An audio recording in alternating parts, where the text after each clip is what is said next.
All right. Here we go. 3, 2, 1.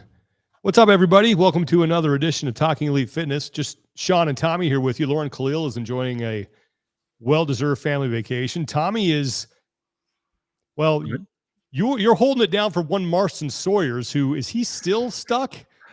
Yeah. So I'm in one half of the butter bin right now. I'm in Salt Lake City, Utah. I just touched down this morning. I am at Marston T. Sawyers' house. As you can see, little Buttery Bros on the left, redeemed in the dominant poster behind me. Marston is stuck. Well, he's not stuck. He got out. Oh, he did. Okay, good. He got out of Burning Man, yes, but he was stuck for a couple of days. He actually should be here pretty soon. Maybe we'll have a guest appearance. That'd be good if he show up. We might have him pop in. Yeah, yeah. So I just got out of the airport. I had more travel fun. Yep. Another delay. Out of my local regional airport, which I never have a problem with. Got delayed 3 hours. Missed my initial connection. Thankfully, there was another flight from my connecting spot into Salt Lake that I just barely made. And yeah, I was going to save it for PRs and no reps, but I left. Not only did I leave my Talking Elite Fitness water bottle on the plane, that was another free giveaway. My favorite pair of headphones I left on the plane too. Oh, dude, no way. Well, yeah. We've already had one viewer notice this, and Taylor wants to know, do you have a new hairdo, Tommy?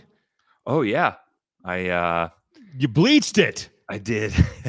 This is in honor of one Heber Cannon, right, who is celebrating his 40th birthday. Congratulations, yep. Heber. So is this a requirement to attend the festivities that you have to bleach your hair? It is not, but I figured I might as well have the same hair, some sort of Buttery Bros style hairstyle. I also have a friend who is having her birthday this weekend as well. And she's doing a little punk rock themed birthday party. And so I decided to throw it back to my early punk rock and roll days where I would bleach my hair all the time. So I decided, and I've been wanting to do it for a while. Thank you, Adrian. Yeah, Adrian approves. I was going to say, I feel like I'm not going to do it, but I have a Backstreet Boys song queued up right now. And I'm just not going to do that to you or anybody. No one's a winner there. But you just takes me back to the early 2000s, late 90s with the bleached hair. I know. You got the puka shells too? I don't. But yeah. Look. Oh, man. So that is fantastic. Yeah, that's some good cabbage up top there. But all right. My wife was giving me the looks all day yesterday. Like she likes how it looks, but she's never seen me like that. So it's like just a new person walking around. I'm just like sitting there like at my computer yesterday, and she's just like walking by, like just staring at me funnily. And I'm like, yeah. But damn. Los Backstreet Niños. Yeah. Oh man. Well, anyway, hopefully Mars gets home safely. I'm glad you got there. We have a couple things we want to talk about today. But before we do that, we want to thank our sponsor for today, and that is Airwave, the scientifically proven mouthpiece that helps improve airflow, helps improve workout performance, helps improve recovery. It's fantastic. We recommend it. I'm getting my my ad read up here so I can give you all the pertinent points here. But it's been scientifically proven through peer-reviewed published research to increase endurance and airflow, increase strength and muscular endurance, and improve faster recovery times. I got one. Tommy's got one. I use mine all the time. And what it does is it's a patented bottom fit design mouthpiece. I'm sure you guys have seen these. Athletes are starting to wear them, not only in CrossFit, but you also see them now in strongman as well. Mitchell Hooper, who's going to be at the Rogue Invitational, he wears one. He's got his own version now. Yeah. They have a couple different versions now. They have like an endurance version. I think they have a strength version. So if you haven't been to airwave.com in a while and you want to maybe upgrade your mouthpiece game, check them out. Airwave.com, AIRWAAV.com. What the mouthpiece does, it directs your tongue down and forward. And when you gently bite down, it creates an optimal airway opening. In use of the mouthpiece in test subjects found an 8% increase in the diameter of the throat, 9% increase in the width, also a 51% reduction in cortisol 1 hour after high intensity exercise, which helps with recovery. And when you use it during a steady state run, the Airwave mouthpiece resulted in a 28.5% reduction in respiratory rate compared to before the mouthpiece was put in. If you want to check it out, you can scan the QR code on your screen right now. That'll take you right to the website. Or if you're listening to this, go to airwave.com, AIRWAAV.com, and use our code TEF15 to save 15%. That's airwave.com and use our code TEF15. All right, let's get into what we want to talk about today. Ooh, people are enjoying the hair, Tommy. It's on YouTube. It's a visual treat. Also, I should give proper credit. Shout out Kiefer from Underdog Athletics. You know how you have an idea in your head and you kind of visualize it, but you see it personified on someone else, and you're like, okay, yeah, that does. Like, I like the way that looks. He dyed his hair for the games, and it was already rolling around in my head, and I saw it, and I'm like, he's a good looking dude. All right. Yep. I feel like it's like I said, it's like a little Christian Harris cosplay going on here. Christian Harris, the Mexicano version. But one quick news item. A couple of quick news items we want to get to before we get to the two things we want to spend the majority of the show talking about. Kelsey Keel, team athlete from the games this last year, has announced that she's going to go individual. So best of luck to her. Congratulations. I was looking at her individual career. She's never been to the games. I know we saw her, was it 2019 at the Filthy 150 where she had a pretty strong performance? Yes, she did. And I believe she also qualified technically through, oh my gosh. She was 5th at strength and depth that same season. Yes. And I believe originally she was going to get the invite for that through backfill. But when they adjusted the invites, that invite worked its way back up the list. Yeah. Because now national champions weren't getting it anymore. And so she got her invite from strength and depth rescinded and given to, I want to say, Laura Horvath, who won that one. But yeah, so she looked like she was going to have an invite that year. Unfortunately, didn't. Has spent the last 2 years competing as a team. Incredibly fit. She's just an awesome human being too. Yeah. So excited to see her, dip her toe back in the individual water and hopefully, do some big things. All right. Well, 6'8" CrossFit asked for it. So here you go. No, not yet. Maybe I might sneak it in the background. I can see Sean already just doing a jig. Yeah. Oh man. Oh, there you go. There you go. That's all right. We don't need any more of that. No. No one is better off for having heard that. But congratulations to Kelsey. Best of luck. Like I said, she was at the games this past year on a team. She's been in Wadapalooza the past couple of years with Team Fleo. 2022 15th, 2023 they finished 28th. So yeah, best of luck. And she had a pretty good. Didn't she have a record at the games this year during the Olympic lifts? Yes, I believe she put up some serious weight. Yeah, she tied a record during the Olympic lifts this year at the games. And I think that's honestly why one of the things that's exciting about her as an athlete is just her overall power output with the lifts and just strength numbers. And then, that is definitely one of those things that immediately endears you to fans, right? When you show up big in the big lifting type events and, she's charismatic as well. So it's kind of a win-win for the sport. But over the years, she has worked on the engine, the gas tank, the gymnastics, a lot of those other things to start to round out a little bit more. And, coming off of 2 strong performances on the team, I think this is a good time for her to scratch that itch or maybe try and check that box finally. All right. Other item we wanted to get to, you said congratulations that you wanted to. Oh yeah. Get out there. Yeah. For one, we gave some congratulations for weddings in the past. We overlooked Spencer Panchik. I wanted to make sure. Yes. Congratulations to Spencer Panchik. Also, this past weekend, a couple people got engaged. James Sprague, Cooper Marsh, founder of Lab Management, 2 good dudes. Congrats to them and their now fiancés for upgrading. That's awesome stuff. Just always cool to see that in the community. And yeah, just give them a special shout out for sure. Awesome.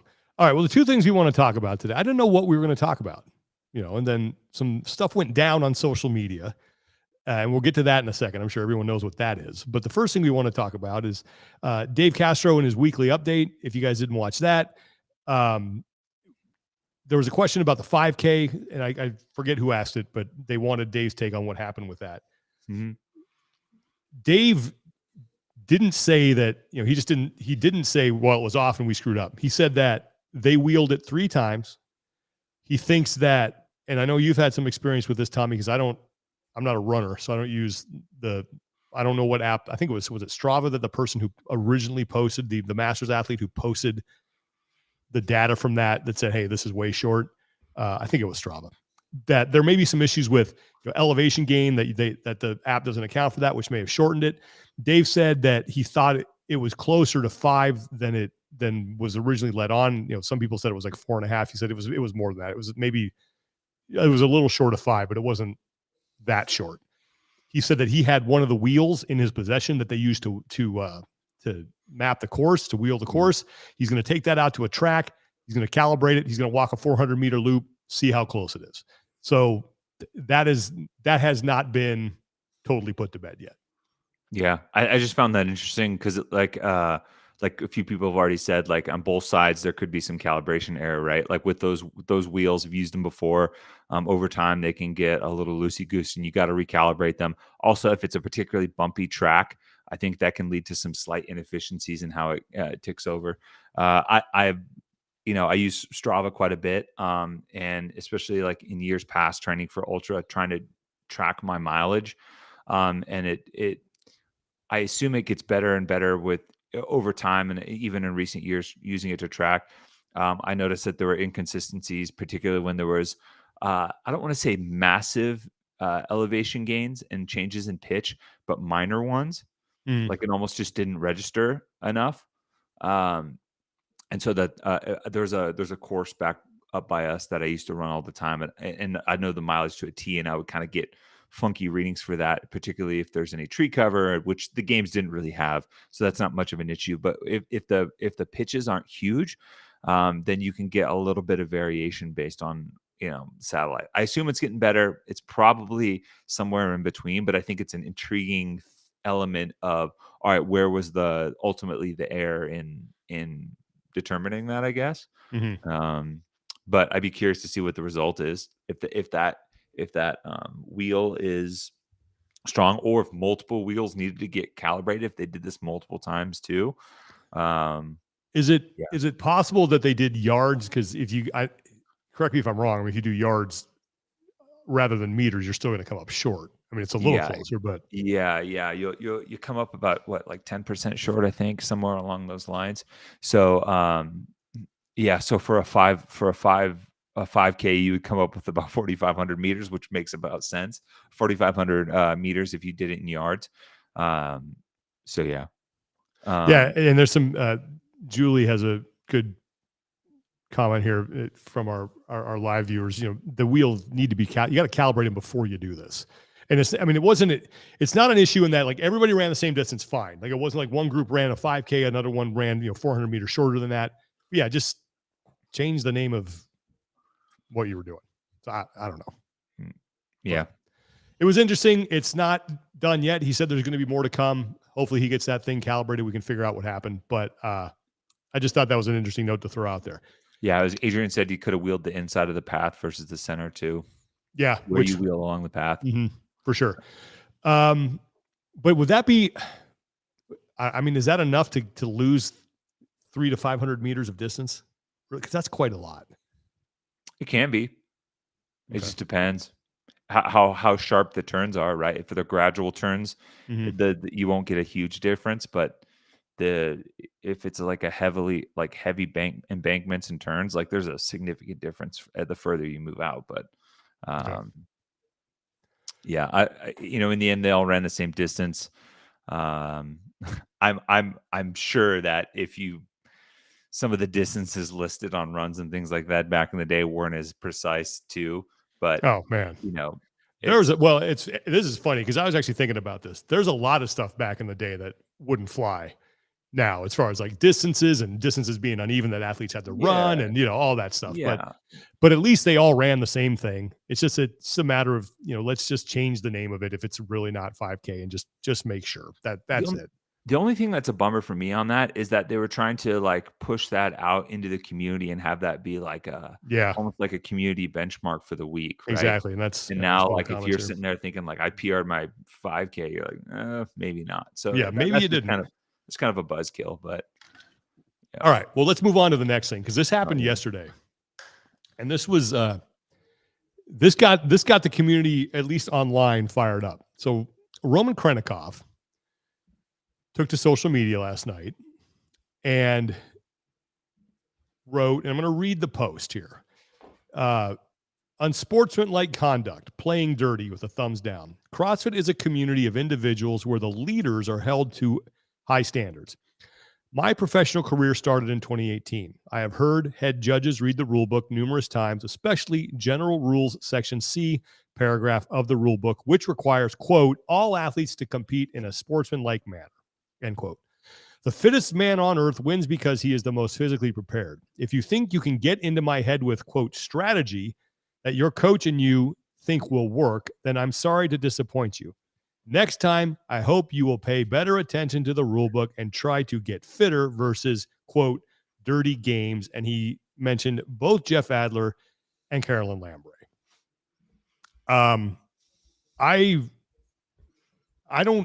I know that Jeff Adler is on record as saying that in some of those tests, he tried to bait Roman into a pace that he knew Roman couldn't keep, so that Jeff could beat him and gain points. I find nothing wrong with that. Me neither. I don't know if that's what Roman is referring to. Maybe something got lost in translation, and I don't know. But I don't think this is a good look for Roman, and I think it's a bad take on his part. Yeah, I generally agree with that. I mean, nothing against Roman. He's seems like a good dude. Has always been super nice and accommodating to us. And yeah, I know him as well as like that. I can gather from the translation and seeing his mannerisms and how he carries himself around the sport. And he's always been, an upstanding guy and, a humble dude and, an absolute savage on the competition floor. And the same can be said for Jeff. I've watched and followed and even documented Jeff's rise up through the ranks, him and Carolyn both as a coach, and they've been nothing but respectful and professional and kind of carried themselves well. And ultimately where this kind of lands for me, there's a few things. I was sitting there last night trying to, like, when this happened, I mean, it blew up instantly. I tried to take a step back and think, like, all right, what is the root cause of this? Like, how did Roman come to this conclusion that he felt this far after the games that he needed to write a post like this? One you mentioned was like some sort of loss in translation element. I think it's not insignificant that, Jeff is, French Canadian from Quebec. And I think there's a certain like dry humor about them that sometimes doesn't always get interpreted the way it's maybe intended, or it's just not everyone's cup of tea, and that's fine. But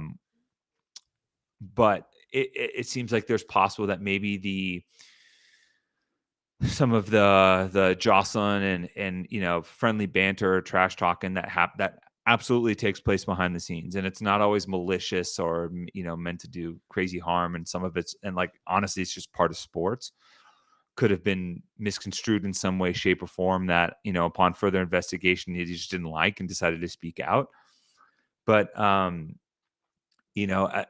the same time, I also, like, if that's the case, like I just think that's like a part of sports. I've never played a single sport or competed in any sport or like sports competition in my life where there hasn't been a little bit of John, and that's not unsportsmanlike. No, I don't. And I would disagree that it's playing dirty. I think there's a line for it.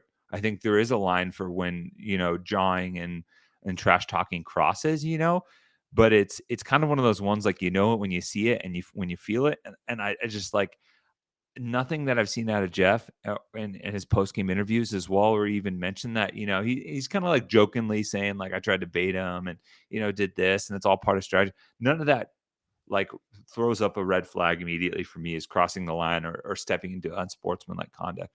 So I almost wish, like, and I hope we get some sort of follow-up and elaboration on Roman's part, and, we'll reach out to his camp and the people over there just to kind of get some clarification on that. But as far as like that, like if it was a translation thing, I still don't, it doesn't it doesn't line up properly for me if that's the case. I just think it's a bad look all around. First off, I know we live in a day and age where people think they need to litigate stuff on social media. If Roman legitimately had a problem with something Jeff did, or saw something and said, "Hey, I don't agree with this. I want to, I need to figure this out," he should have gone directly to Jeff, kept it behind closed doors, and figured it out there. By going public with this is now a thing. Like, it's going to be a thing that we're going to talk about we're going to talk about it going into Rogue. We're going to talk about it maybe beyond if there's no sort of retraction or apology. And even then it's still a thing, but just handle it behind closed doors. Like, you don't need to drag this out into the public, because now Roman looks a little bit like a sore loser by putting it out there. He's attacking a guy that, correct me if I'm wrong here, but wasn't Jeff out on the floor at one point trying to cheer Roman on when Roman was gutting through that injury? Yeah. Like, what's unsportsmanlike about that? What would have been, and someone mentioned, I think it was Jess Kraisman mentioned like Jeff touching Roman on the run. Well, remember when who was it? It was Lucas Hogberg and Cole Sager on the run in 2018 on the obstacle course, where he, there's full on elbows being thrown here. Oh yeah. If Jeff had, moved the bag during the muscle up log event so that Roman did trip on it, that's unsportsmanlike. If Jeff had intentionally tripped him during the run, that's unsportsmanlike. If Jeff had, done something behind the scenes that either hindered Roman's recovery from that foot injury or exacerbated the problem, that's unsportsmanlike. But using strategy and then admitting that he used strategy, like, it's just Roman came out of the games looking so good. His brand was, skyrocketing right now because everything that happened with the injury, the way he conducted himself, the interview that he had afterwards. I mean, he could do no wrong. And it's just a bad look. He should not have done this, man. It's either keep it behind closed doors or just keep your mouth shut, because I don't know. I mean, I don't know what he's thinking. If we're to the point now where athletes are getting offended that someone's using strategy against them, that's a problem. That's a problem. Yeah.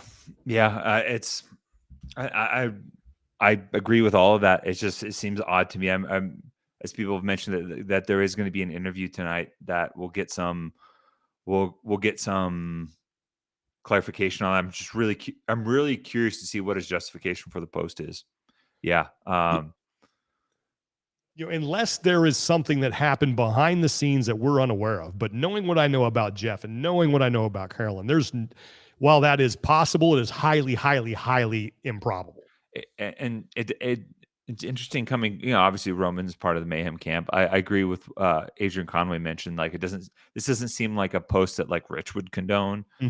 So it's hard to say where it is, and we're in the off season, so maybe you're not, as in tune with a lot of that, and you're a little more tapped out. And honestly, Rich is just coming back from his Leadville race, to be honest. Yeah, but the only thing that seems kind of like it could be that is the language barrier. Like, and that's part of it. But even then, man, just don't do this on social media. Like, especially given where your brand is right now. Like, I agree. It just looks bad. I agree. The only post that Roman should have made is, "Hey, congratulations to Jeff. He was better. I got hurt, but he had a great games. He's the fittest on earth. Looking forward to coming after you next year, man. Hope you're training hard." Like, there's nothing wrong with that. Yeah. And I'd be curious to see if anyone from their camp reached out to Carolyn and Jeff, because I know they would. I think when we talked to them, they're about to go on vacation a little bit and chill out, but I'm sure they would have hashed it out and handled it behind closed doors. I mean, I know some people like revel in this kind of stuff because the drama of, like, the this league type contingent on social media that like love seeing all the drama play out, because that's how other major sports do it. But I don't know. It just seems weird. Well, I did reach out to Carolyn and just ask and say, "Are you guys going to say anything?" And I wouldn't expect them to respond at all, which I think is the smart thing. Like, don't respond to this. All you're going to do is add fuel to the fire. You can't respond to every little slight, especially this one. Like, don't do anything to justify this. Just let it slide. Because I think most people look at this and either think that Roman misunderstood something or is not getting the full picture of exactly what happened and reacted that way. Interesting what Logan is saying. Let's see what Logan Ewing. Let me look. Logan's part of the Mayhem crap. Okay. Hope the shoulder's all right, dude. I saw him at Iron Games. Oh, here it is. Okay. Whoops. Roman's most sarcastic person in the world. Okay. Well, then why post that? Yeah, I don't know. You know what I mean? Like, so there's another thing that gets lost in translation. If you're being 100% sarcastic, throw something in there to let people know you're kidding.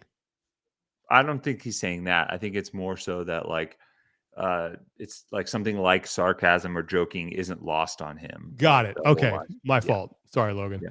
Misunderstood what you were saying. Yeah, I think that's what I gathered from it, but I don't know. And I think Roman is a great guy. So do I. I really do. I just like social media. It's like a gun, man. Don't operate it drunk or angry because you're going to do something stupid.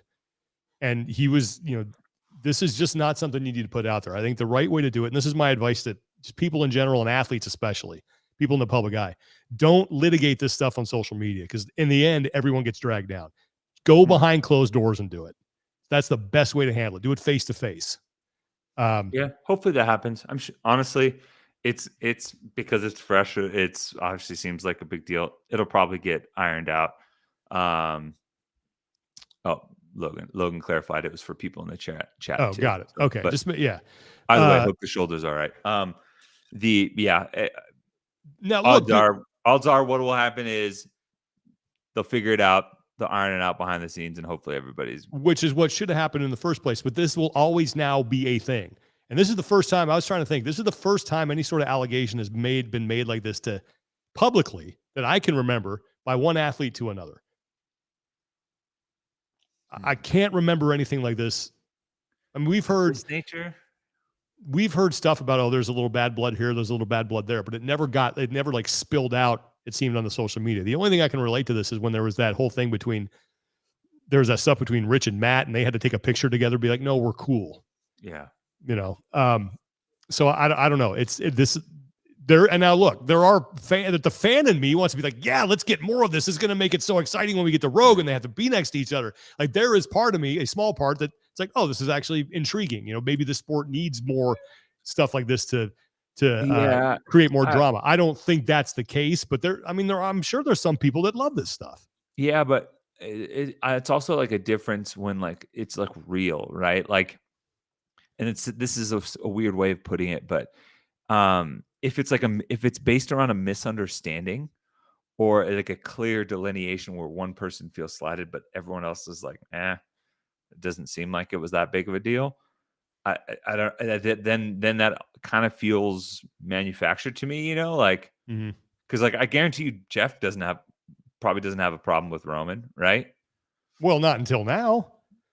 Even if so, he's probably like, I don't know what's going on. Like, I guess it's one thing, but yeah. So Kevin Gibson comment. I noticed that as well. If you go back on the Buttery Bros documentary, Roman, I guess, did seem a little upset afterwards. But either way, I don't know.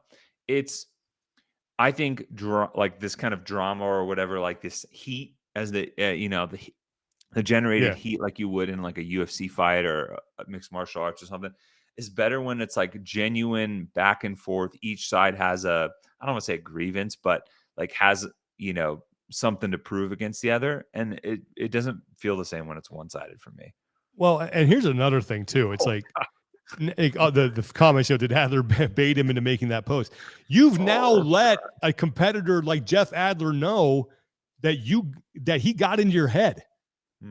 By making this post, you've acknowledged the fact that this stuff made a difference. Why would you do that? You've let everybody know now. Or it's the double bait. The double bait. You know that I know that you know me. But I think you're in my head now, but really you're not in my head at all. And I think, I don't know. I'm the dude who's playing the dude who's playing another dude type thing. Exactly. Yeah, but that's exactly right. What if you let them live rent free, but the place where they're living is way worse than where they would be living, and your head's actually a nicer? I don't know. I'm just riffing here now. Yeah, someone just needs, excessive. The best thing Roman can do is take this down, apologize, say he misunderstood something, and go from there. Like that, I think that is the best thing he can do because this just he has so much to lose right now because of this. He tagged them both too. I mean, he did. It's like what? At least he didn't like shy away from it. Like, no, he failed shot. He absolutely didn't. But I just don't. Again, what about strategy?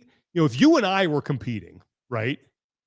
I guarantee you'd be like, I know Sean sucks at running, so I'm going to push this pace and try to make him go fast. Like, that's not being unsportsmanlike. That's being smart. I'm going to do it to Marston later on today. I did it to him all the time when we competed at the gym. That's one of my favorite things about it. I like there's and a little bit of trash talk and a little bit of baiting strategy here is fine. I will do that in intramural basketball games. You've seen that, Sean. You've seen someone trash talk me from the stands in an intramural basketball game. And that was one of my favorite Tommy Marquez shutting people up moments ever. In beer league hockey, I've had guys chirp. I mean, I'd be ashamed of some of the stuff that I've said on the ice. I've really got out publicly because it's not kind to people. But that is part of competition. And again, if Jeff had done something like he, took Roman's legs out from under him during a run, like absolutely 100% that's wrong. And that is unsportsmanlike. If he was, hiding equipment, if he I don't know, man, but this ain't it. And this is not the way to air this out. And I just hope that the lesson that athletes learn and everyone learns from this is like, if you have a problem, man, try to solve it behind closed doors. Don't litigate this stuff on social media, especially when you have so much to lose. Like Roman coming out of the games, man. We had this conversation with Jason Khalipa immediately after, and he said like look how much Roman has gained from just a business and a brand perspective out of this. Yeah. And now you run the risk of coming off as just being a sore loser. And I hate to say that because I don't think Roman is that. I respect Roman as a competitor, as a person. I've never heard anything bad about him. I just think this is a really bad mistake for him to make. And I hope that he corrects this. And I think Jeff Adler is doing the absolute correct thing by just shutting his mouth. Like, don't jump into this. Yep. That's it. Anything to add to that? Not really. Nope. All right. Well, that's it. That's really those are two main things we want to talk about. Yeah. There's some competitions going on around the pit team throwdown happened this they had a pretty good Joel Gadet and Brian Friend did that, right? They had a pretty good stream. So congratulations to everybody that competed there. I know they were able to you were able to watch that live. So good stuff. And we have what else? We got the Madrid Championship coming up, right? Yep, significant prize purse, upwards of I believe around $170,000 euro prize purse. So a bunch of good stuff going on this weekend. A lot of Europe's finest, and even some people from the U.S. going over. I'm glad you brought that up because Chandler Smith, Noah Olson, Sydney Mikulishin, and Lena Richter, right, are a team. Sydney Mikulishin and.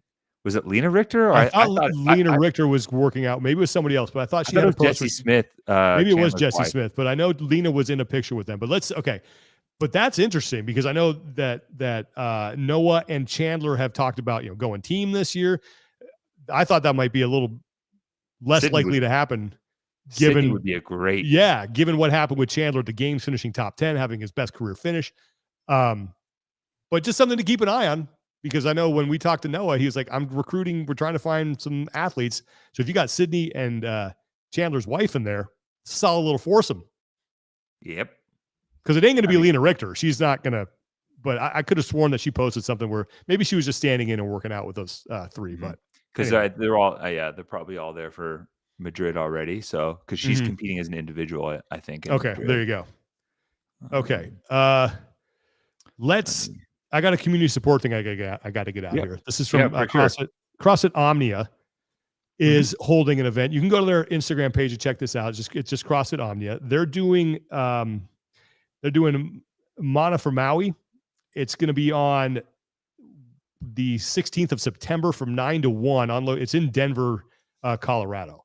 So again, go to CrossFit Omnia, their Instagram page. They're going to do a competition to try to raise money for the displaced people of the Maui fires. That's a great cause. if you can't be there in person, and obviously a lot of us can't be, if you go to the second panel of their Instagram post, you can register. There's a QR code to register, and there's a QR code to donate. So even if you can't be part of the event, you can go and donate. I was able to talk to China Cho and Freddie Camacho a couple weeks back for a CrossFit News episode that we did. They're obviously in there in Maui. They said, the best thing that you can do right now is, donate, get some money there to the island. I think they're doing better than they were, obviously a couple weeks ago. So yeah, that's something you can do. CrossFit Omnia on Instagram. Check out that post. And if you're there in Denver, you want to have a competition, you want to throw down and raise some money, September 16th is when it goes down. So thank you guys for doing that, CrossFit Omnia. I really, really appreciate it. And, be sure if there's any charities that you guys know about that are, helping those people in Maui that you want to donate to, please do that, because they can use the help right now. You got anything, Tommy? Some clarification in the chat too, and I looked it up, but Lena is on their team for Madrid. So okay,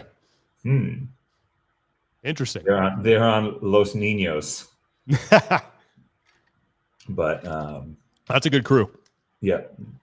So it should be a good competition out there, and a lot of elite European individuals out there as well. Oh, one thing I did want to mention. Does your mic go out? You sound like you're coming through your. Let me see. Hold on. Yeah, someone asked about 6'8" CrossFit. I wasn't Madrid that had the issues with the prize purse last year. That was somebody else, I think. There you go. There we go. You got me? Yeah. Andre Whoday posted on social that he's stepping away from competition side of things and focusing more on the coaching element of it. So longtime competitor out of Europe, been to the games as an individual, as a team, is got something great going on with the No Shortcuts training. He does.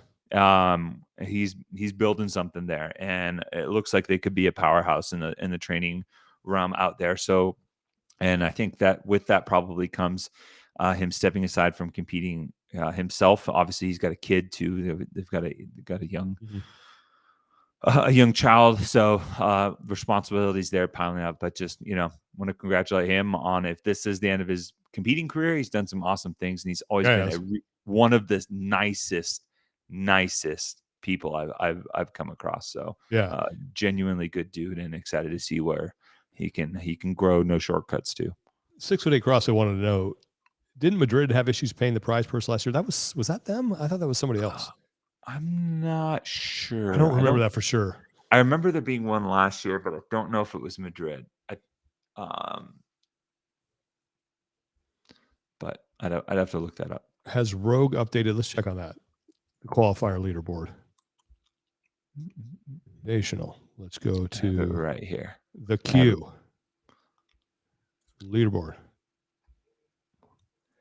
Let's see. The men's side is the same. 5. Hoffer, Gerard, Leahy, Mayer, and Caravis would be your 5 qualifying. It's the same. I have yet to see any score adjustments. Yeah, and take place Spiegel, Mikulishin, Taylor Howe, Manon Anganese, and Elena Caratella Sanahuya would be the 5 women. Yep. So there's doesn't look like there's any change there. Yep.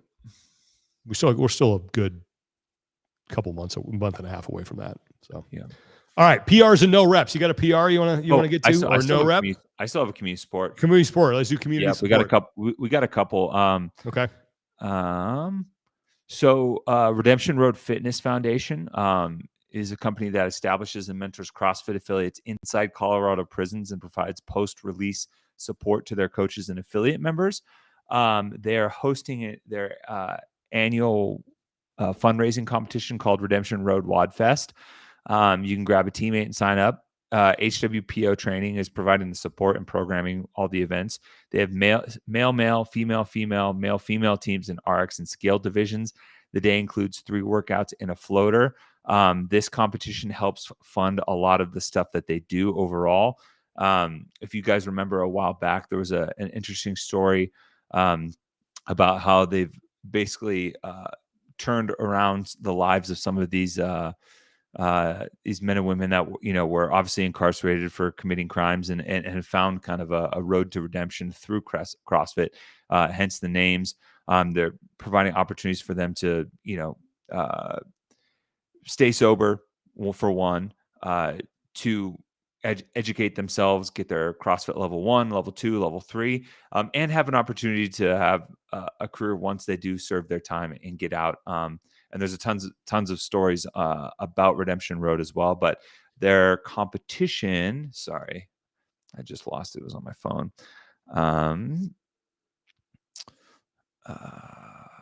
The link, the cost is $200 per team, and all proceeds go to it. If you go to competitioncorner.net and look up Redemption Road Wadfest, you can sign up. So pretty cool cause. Interesting look at reform, and they're doing good things and helping people get their lives back on track. So good stuff from them. I also had the Omnia one too, but you snag that one. And just remind people, we're happy to get the word out on anything. You can send something to us on our personal Instagram accounts, on our Talking Elite Fitness Instagram account. Just be sure you send as many details as possible, because we always like to make sure that we're sending people to the right spot, because we want to get the help where it is needed. Okay, PRs and no reps. Got a no rep? I got a couple. I got a no rep for sure. No, it's my no rep is to the primetime doubters out there. Oh yeah, Dion having a day, man. College football is back. University of Colorado played TCU, and there's a bunch of hype because Dion Sanders is coaching. His son Shadur is the head, as the quarterback. His other son Shiloh is playing safety. People bashing it, saying they're not ready for the spotlight. Can't do this, can't do that. They went into TCU and they beat a team that was in the national championship last year and returned 7 starters on defense. There's people, obviously like nepotism things were being thrown around. Shadur Sanders broke the Colorado school record for most passing yards in a game, throwing for 5, 10, and 4 touchdowns. And Travis Hunter might be the best player in the country. He was the #1 recruit a couple years ago, went to Jackson State and FCS school, raised some eyebrows following Dion Sanders. He had over 100 yards receiving and a sick interception to stall a touchdown drive in the red zone. Yeah, it was just awesome. And Dion let everyone know afterwards. He let everyone know. So. This is why college football they're going to be fun to watch, man. Oh, yeah, 100%. And, in a week that didn't have a ton of top matchups, like there was one matchup of 2 ranked teams. It was the highlight, and it was an awesome game, and it came down to the wire, and it was just a fun game overall. So anyone who was hating, that's hating on prime time. Yeah, get on board now. Get on that wagon. Yeah. I'm going to no rep some of these college football player names. Did you see some of these this year? That some of the names of these players? No. These are all real names, Tommy. Pig Cage. Pig Cage? That is a real name. That is someone's name. Mo, M-O-H. Oh, Ability. Ability. First name Mo, last name Ability. Memorable Factor. That's a name. Memorable Factor. And then, of course, you have General Booty. General Booty, yep. He's the quarterback for, I don't know, Oklahoma. But this is now, it's like that Key and Peele sketch that has become reality. Well, that's where we're at. They did a rework of it where they actually put real players' names in it. Oh, that's my no rep. What's your PR? I got a couple. I don't know her name, but the woman at the airport, the United customer service lady at the front this morning, deserves a huge PR. She was the most thorough, kind, respectful in the face of just all hell breaking loose in terms of helping people get on their way. I mentioned my flight got delayed. It's because there was a nationwide groundage from United because they had a technical issue. That technical issue was called Tommy Marquez. called I was traveling. Yeah. And I kind of just sat by and watched. I wasn't as pressed as some of the other travelers on my connecting flight. We were on a 6:15 a.m. flight out of a regional airport in Monterey, where a lot of people that fly out of there are from the Carmel, Pebble Beach, really well-to-do, very much, if something doesn't go their way, they're going to let you hear it. And sure enough, that was the case. And she stood in the line of fire. She didn't blink. And she was just and she one by one chipped away and solved everybody. And by the end of that, she had everyone eating out of the palm of her hand. They were so nice to her, and she did it just with a smile on her face and the most gracious attitude.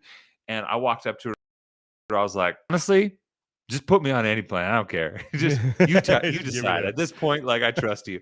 And she was like, "You're going to here?" Like, all right, I got you. And she took care of me, and it was easiest thing, customer service thing ever. And she deserves a lot of credit. All right, I'm going to PR NFL football season being back. NFL is back. Can't wait. I got a full viewing schedule set up for Sunday.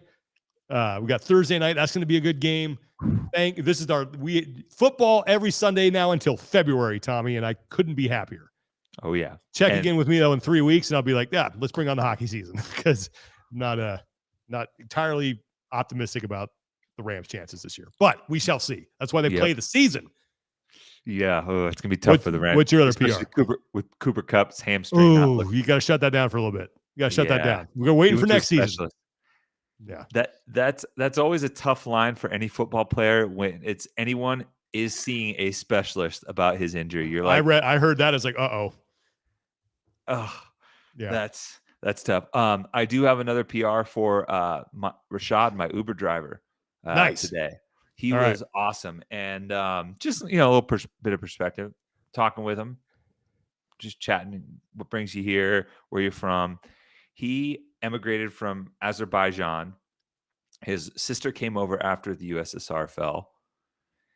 Got him in line for a visa. He waited 12 years to come to the United States. 12 years, and he did, and he moved out here, made his way, and in I think this next following spring, his second son will graduate from college. And dude, I was just listening to him. Awesome story. Just loved hearing it. I tipped my cap to him and was just like grateful for the ride and catching up and chatting with him. So, yeah. But it was one of those ones where like he invited me to sit up in the front seat, nice. And we're just like chatting and having a great conversation. And it was an awesome Uber ride. Definitely worth the extra tip.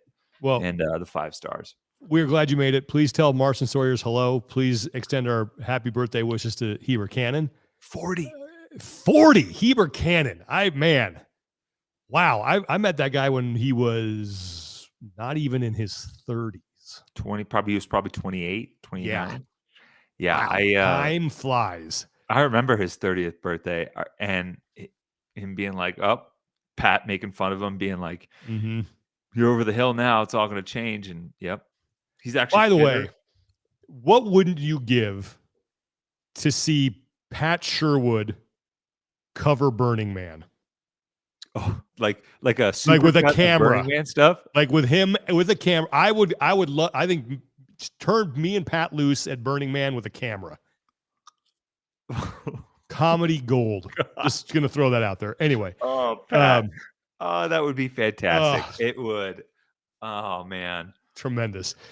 Here's what we got coming up this week. We will be live again tomorrow at 1:15 p.m. Pacific time with our good friend Brent Fikowski, the professor, stopping by. We are continuing to work on our Rewind series where we bring in athletes and watch old CrossFit Games events. We got one with Jason Kalipa that we did with the 2013 Burden Run. We have one with Josh Bridges we did with 2016 Murph. Those were fantastic. I mean, you want to talk about trash talk and stuff going on. My goodness. And then we're going to have Julie Fouché coming up soon. We're going to go through the 2012 Games chipper with her. That'll be next week, and then we'll start releasing those here pretty soon. If you're a member if you're a patron, we're going to have our Q&A again on Friday. We'll be back with that. So kind of an abbreviated week, but Brent Fikowski tomorrow, which is Wednesday, September 6th, 1:15 p.m. Pacific time. He'll be here with us. So hopefully we can answer some of your questions and have a good chat with the professor coming off that top 5 finish at the CrossFit Games. So, Tommy, have fun this weekend, man. Be safe. I hope you don't have any more travel problems. Everybody in the chat, thanks for hanging out. Great questions. Thanks for keeping it civil. Always appreciate that. We will be back, like I said, tomorrow with Brent Fikowski on YouTube, and then the audio of that will get released on Thursday. So thanks, everybody. Really appreciate you listening. Thanks for hanging out. For Tommy Marquez, I'm Sean Woodland. Take care of each other. Be better.